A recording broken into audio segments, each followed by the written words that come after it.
acho que foi na escola, no high school, eu fiz high school fora, nos Estados Unidos, e eu me interessei mais pela ciência.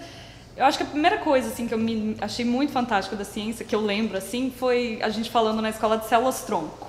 E eu me lembro que eu achei aquilo fantástico, células-tronco embrionárias, que são pluripotentes, são células que podem dar origem a qualquer célula no nosso corpo, e eu achei aquilo fantástico. E na época falava-se muito, isso foi quando? Em 2003, por aí, 2002, falava-se muito do potencial das células-tronco para regenerar tecidos, por exemplo, coisa que até hoje ainda está sendo estudado, né? Então a ciência demora. Mas eu lembro que essa ideia foi uma das primeiras coisas que me atraiu, assim, a querer ser bióloga. Eu fiz faculdade em Chicago, na University of Chicago, e em biologia.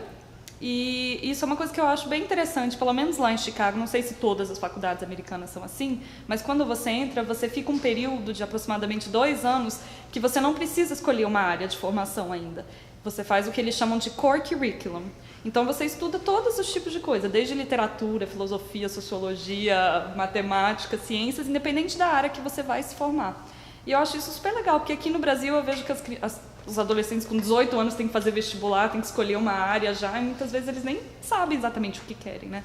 Então lá você tem uma formação bem ampla, você fica 2 anos pelo menos num currículo comum a todos, e depois que você se especializa e faz os cursos mais da sua área.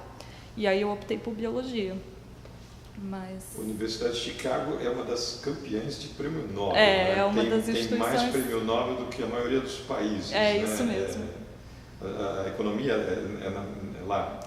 Só a economia acho que tem uns 20, né? Não sei, a escola de economia é muito forte lá, assim. Milton Friedman, na Universidade de Chicago, é poderosa. E acho que é das universidades americanas, acho que tem mais prêmio Nobel. Numa única instituição, acho que sim. Desde alunos que ganharam prêmio Nobel, a professores. É isso mesmo. Ela não é a Ivy League, mas ganha nos prêmios Nobel. Bom, assim, mais detalhes, né, com essa formação lá, aqui, até chegar agora aqui. Então, aí lá eu me interessei por fazer pesquisa e aí procurei o que seria o IC aqui, né? Num laboratório que trabalhava, era uma médica que tinha um laboratório de pesquisa, então isso tem muito nos Estados Unidos também, né? Os MD, PhDs, que são médicos que clinicam e ao mesmo tempo têm doutorado e tem um grupo de pesquisa ativo. Isso é super legal, porque a pessoa tem as duas formações, né? Clínica e de pesquisa. E aí a gente trabalhava com... ela era hematologista, então a gente tinha um modelo animal de leucemia. E aí eu ajudava no laboratório, então como eu estava ainda na graduação, eu ia algumas horas por dia, seria o IC daqui, né? Mas eu achei fantástico aquele mundo da pesquisa e me interessei muito. E aí, quando eu acabei resolvendo voltar para o Brasil, por motivos pessoais, depois que eu me formei lá, eu acabei vindo fazer o doutorado aqui e fiz o doutorado direto, aqui no AC Camargo. E aí depois o doutorado direto, que foi com o Emanuel Dias Neto, agora eu estou no grupo dele como pesquisadora aqui na instituição. Você, nos Estados Unidos não tem... Você fez mestrado lá? Não fiz, mas como eu tinha participado ativamente lá, né, nesse grupo e participei de uma publicação, então isso me possibilitou fazer o doutorado direto aqui, não ter que fazer o mestrado, por já ter uma publicação, né, da iniciação. E aí você foi aceita aqui no laboratório e agora você está em que fase? Então, agora eu sou pesquisadora, então eu terminei em 2015 que eu defendi o doutorado.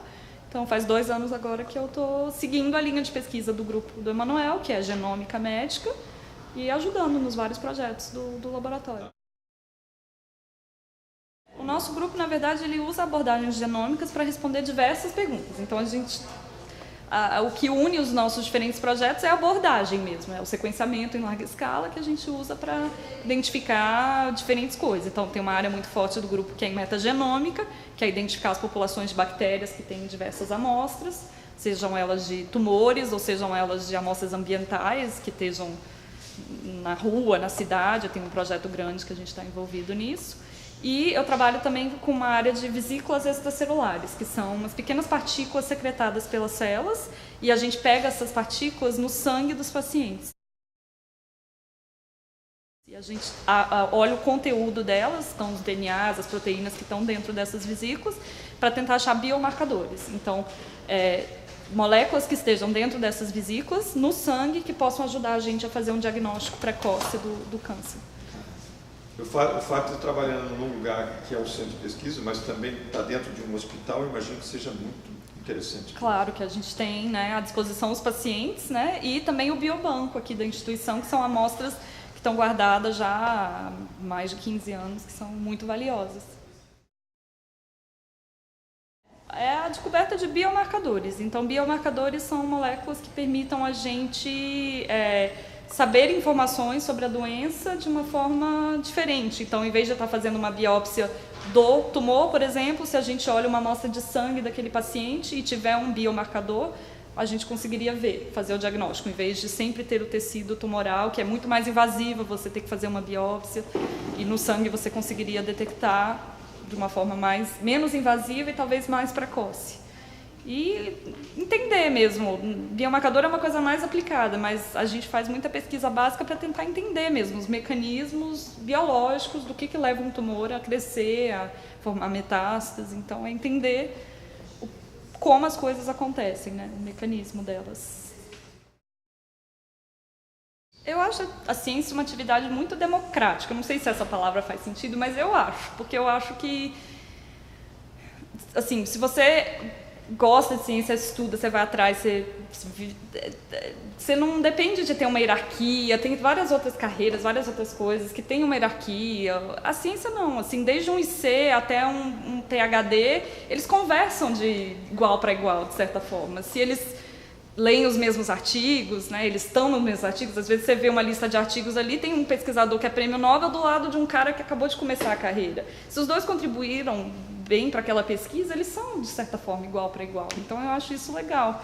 E no laboratório, realmente, eu vejo isso. Todo mundo ali está se ajudando, está trabalhando igual. Eu acho a ciência democrática nesse sentido. Todo mundo que quiser e for se esforçar muito pode fazer ciência. Bom, livros, eu lembro que na escola a gente teve que ler A Origem das Espécies, do Darwin. E eu lembro que isso daí foi um dos livros que me marcou pra caramba, assim. E foi engraçado porque a gente leu esse livro, não foi na aula de ciência, foi na aula de literatura. A gente leu esse livro no olhar de como aquilo era uma obra literária, não pela ciência da coisa. Mas eu achei fantástico. E eu acho que foi isso, assim, uma das primeiras coisas que eu lembro que eu realmente... E os gostei professores, muito, os professores. Eu não lembro de ninguém específico, assim, mas tudo contribui. E também eu acho que eu sou da época do projeto Genoma Humano, que foi publicado em 2001, era mais ou menos a época que eu ainda estava no high school, né? E também essa coisa de querer, deles terem conseguido desvendar o mistério do genoma humano, eu lembro que na época isso foi muito legal. Não desista nunca, seja muito, tenha muita coragem, porque às vezes a gente fica sem bolsa, a gente batalha pra caramba, fica agora, né, nessa crise de saber se tem verba ou não tem verba. E até no Brasil eu acho uma atividade de muita coragem fazer ciência, porque tem a questão de conseguir os reagentes, então a gente tem diversos problemas com importação, por causa da Anvisa, por causa de 1000 problemas, né, e é uma atividade de coragem, então tem que ter muita paciência e muita perseverança, eu acho. Mas é uma atividade divertida. E você, bom, tem horas que você deve ficar, por que eu não fiquei lá, ou o inverso? Ainda bem que eu vim para cá. Acontece? Tá, com certeza. Profissionalmente, a ciência lá evolui num passo assim, incomparável com a daqui, não tem como. Eles têm acesso a... um reagente, eles pegam lá um produto que eles precisam para fazer a pesquisa, você consegue que entreguem, as empresas entregam às vezes no mesmo dia no seu laboratório. Aqui a gente chega a demorar meses para conseguir importar um reagente.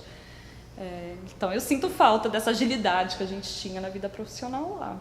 Mas claro que tem as questões de família, as questões pessoais, que eu estou feliz de estar de volta no Brasil. Então... eu lembro de ouvir também que nos laboratórios tem técnicos que são muito bons e que... né, você não precisa fazer tanta coisa aqui, porque o pesquisador aqui é meio peão também, né? Lá tem o que chamam as facilities. Então, tem a facility que faz sequenciamento, você entrega a sua amostra no tubinho, eles fazem tudo, te dão um resultado. Aqui a gente é mais mão na massa para tudo. Mas, por outro lado, eu acho isso legal do Brasil, porque você, como aluno, acaba aprendendo muito mais. Às vezes, lá nos Estados Unidos, um aluno acaba não sabendo tanto das técnicas, das coisas, porque a parte experimental nem é ele que faz. Aqui não, aqui o aluno acaba se envolvendo bem mais com o projeto. Uma vez a Maiana Zades falou isso para mim, não, os brasileiros quando vão para lá são valorizados, sim, porque os alunos daqui aprendem a pensar mais nas coisas e sabem mais o passo a passo. Os alunos lá acabam ficando meio preguiçosos, porque entrega e o resultado chega pronto. Aqui não, aqui eles têm que ir atrás.